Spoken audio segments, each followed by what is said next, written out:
Hello friends, welcome to C centre. काफ़ी important एक article हम जो कि इलेक्शन कमीशन ऑफ इंडिया को लेकर के डिस्कस करने जा रहे हैं। आप सभी को पता होगा कि काफ़ी दिनों से दो टॉपिक जो पॉलिटी में लेकर के काफ़ी जो है कि कंट्रोवर्शियल रहे हैं, उनके अपॉइंटमेंट प्रोसीजर को लेके। सबसे पहले जो कॉलेजियम सिस्टम होती है, सुप्रीम कोर्ट और हाई कोर्ट के जजों की अपॉइंटमेंट को लेकर। दूसरी जो इस समय इलेक्शन कमीशन ऑफ इंडिया का जो होते हैं chief election commissioner and election commissioner, इनको अपॉइंटमेंट को लेकर के काफ़ी कंट्रोवर्सी निकल करके आ रही है। एक तरफ तो जज अपने जजों की खुद अपॉइंटमेंट कर रहे हैं, दूसरी तरफ इलेक्शन कमीशन के जो एम्प्लॉय हैं 3 लोग, उनकी खुद गवर्नमेंट कर रही है, जो वो खुद गवर्नमेंट का इलेक्शन कंडक्ट करवाते हैं। आई थिंक आप समझ गए होंगे। मैं एग्जाम्पल के थ्रू बता रहा हूँ। इलेक्शन कमीशन ऑफ इंडिया है, but election commission of Indian government नहीं है। इस चीज का जो क्लेरिफिकेशन मैंने एक इंटरव्यू का बीपीसी का था, उसमें देखा था।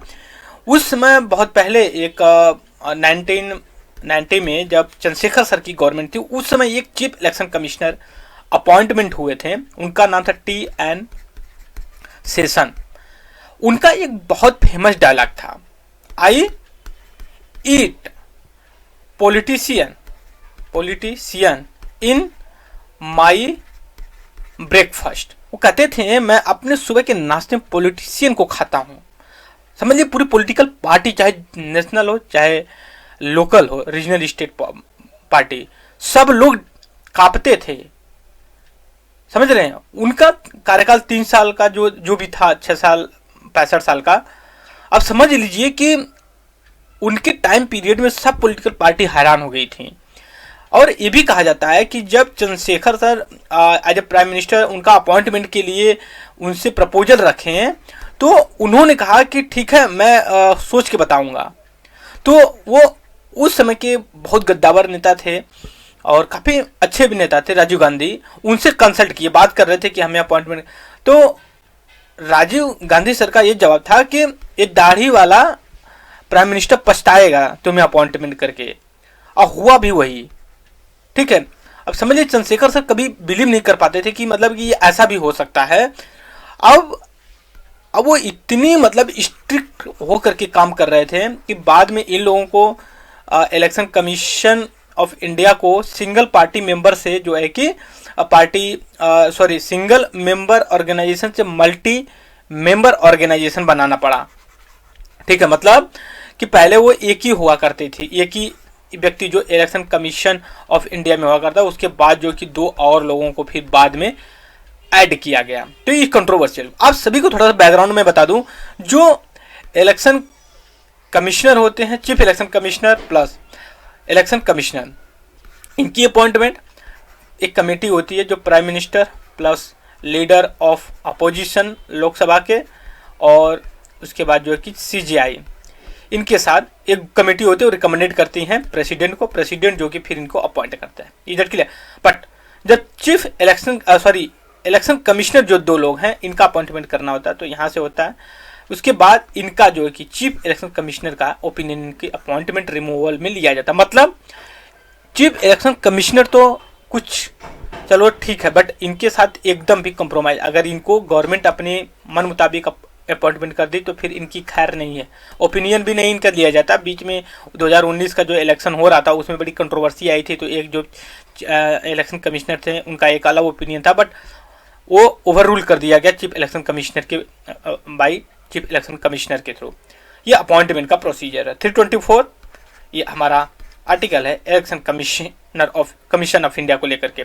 अब हम आते हैं जो हमारा करेंट्स में रिलेटेड है, हम उसको हम डिस्कस करते हैं कि जो करंट में है हम उसको कैसे शट आउट करते हैं। अब ये क्या है, हमने एक डिस्कस किया था बिल को लेके, प्राइवेट मेंबर बिल, गवर्नमेंट या पब्लिक मेंबर बिल क्या होती है, डिफरेंसेस क्या होता है, और कब कैसे लाया जाता है, क्या प्रोबेबिलिटी हो। आई होप कि आप उसको देखे होंगे, तभी उसको जो है कि आप इस आर्टिकल को और अच्छे से समझ पाएंगे।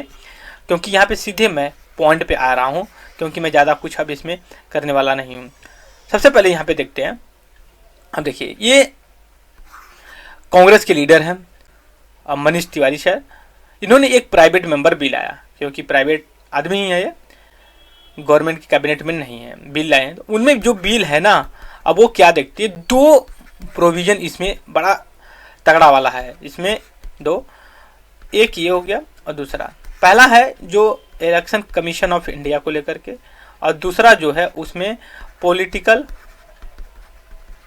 पार्टी की ना जो फंक्शनिंग है उसको लेकर के। और इसमें भी दो पार्ट में डिवाइड कर रहे हैं, ये नहीं कर रहे हैं, हम कर रहे हैं यहाँ पे। इसमें ये है कि इनकी जो अपॉइंटमेंट है, ठीक है, एक कमिटी इस्टेब्लिश होगी, ठीक है, वो कमिटी के थ्रू जो है कि उसमें कई लोगों को शामिल करके मॉनिटर करके किया जाएगा, ठीक है। और दूसरी ये चीज़ है, अगर आप इलेक्शन कमीशन ऑफ इंडिया में कोई रिफॉर्म करना चाहते हो तो उसके लिए भी एक कमेटी होगी, वो होगी प्राइम मिनिस्टर का होगा, लीडर ऑफ अपोजिशन लोकसभा और राज्यसभा दोनों की होगी, फिर CJI होंगे, chief justice of India plus 2 senior जजेज होंगे। और ये वाली काफ़ी यूनिक इनका रिफॉर्म है। यूनिक रिफॉर्म ये है कि जो पॉलिटिकल पार्टी उनका इंटरनल फंक्शन जो है ना उसको भी रेगुलेट किया जाए। इलेक्शन कमीशन ऑफ इंडिया कर सकता है या फिर एक कमेटी बनाई जाए, उसके थ्रू किया जाएगा। जैसे उनकी फंक्शनिंग कैसे काम कर रही है, क्या वो स्ट्रिक्ट रूल को फॉलो कर रहे हैं कि नहीं करें। हालांकि इससे जो है कि रिप्रेजेंटेटिव पीपल एक्ट 1951 को कोई इन्फ्लुएंस इस तरह की कोई चीज़ें नहीं देखने को मिलेगी, राइट। ये जो बिल में कहेगी। दूसरी चीज़ ये है कि अगर कोई रिफॉर्म लाया जाता है इलेक्शन कमीशन में और सुप्रीम कोर्ट में हेयरिंग चल रही हो, तो उसके लिए जो है ना एक कमेटी होनी चाहिए जिसमें ये लोग शामिल हों, ठीक है। क्योंकि फाइनल लॉ का इंटरप्रिटेशन हमारे कंट्री में judiciary supreme court of India होती है। हमें सभी को पता है कि जो जुडिशरी होती है उसका काम क्या होता है।